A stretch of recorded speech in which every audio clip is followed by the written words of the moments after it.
Well, I think the best thing about the G425 that we have seen from all the players, and most of them have mentioned, is how forgiving it is. I think the one thing that they love is that when they mishit it, it still goes straight. Their spin rates are very stable. The other thing is the sound of the head. The sound of the head is fantastic.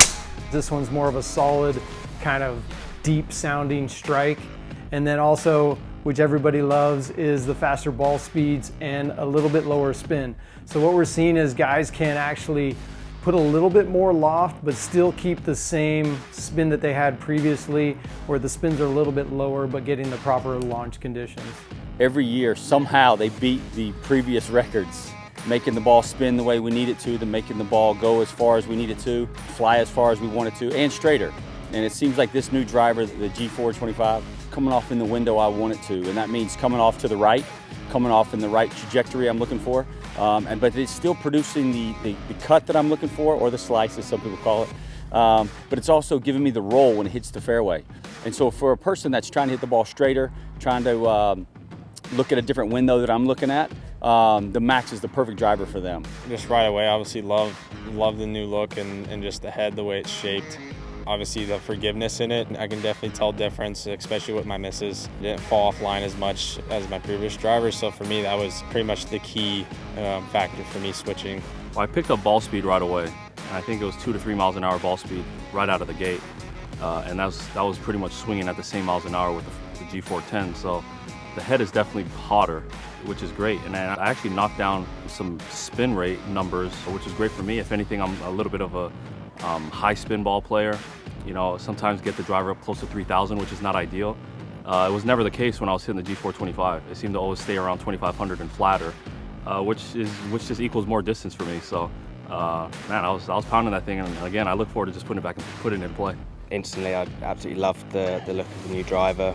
I went for the LST head, which is the smaller head, and I just really liked how it is more rounded this year.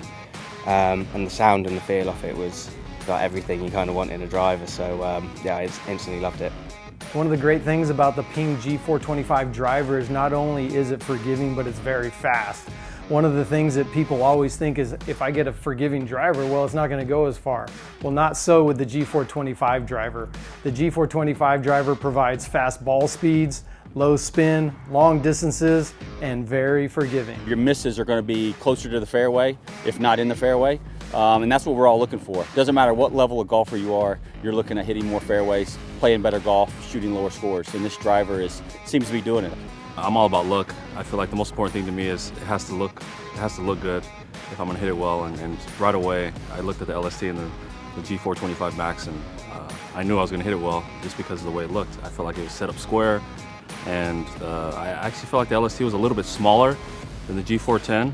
And I like that, actually. You know, I think the game is moving towards, it seems like bigger heads, bigger misses, and things like that, but I seem to zone in a little bit more maybe when the head actually gets smaller. So I was able to hit the sweet spot right away with the LST, and man, I loved it. When you're looking at any good club, you want it to have the proper sound.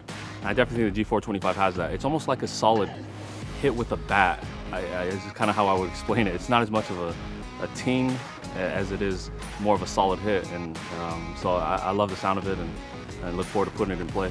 It was a fraction quicker than the 410, but the biggest thing I saw was the dispersion in the miss hits.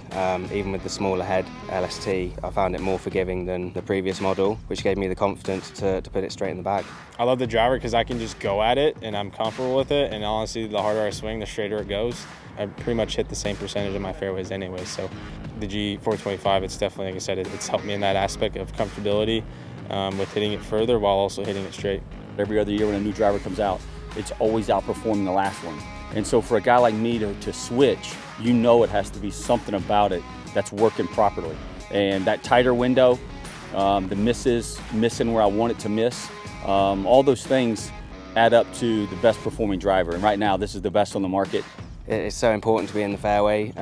You're not going to hit it out the middle every time.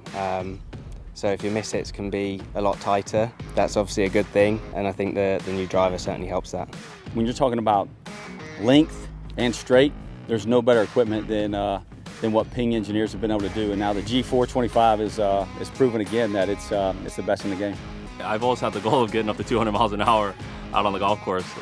So I think with this new G425 driver, picking up that couple extra miles an hour with the ball speed, I think will definitely get me over that 200. So I'm gonna let the big dog eat here this winter and this next season.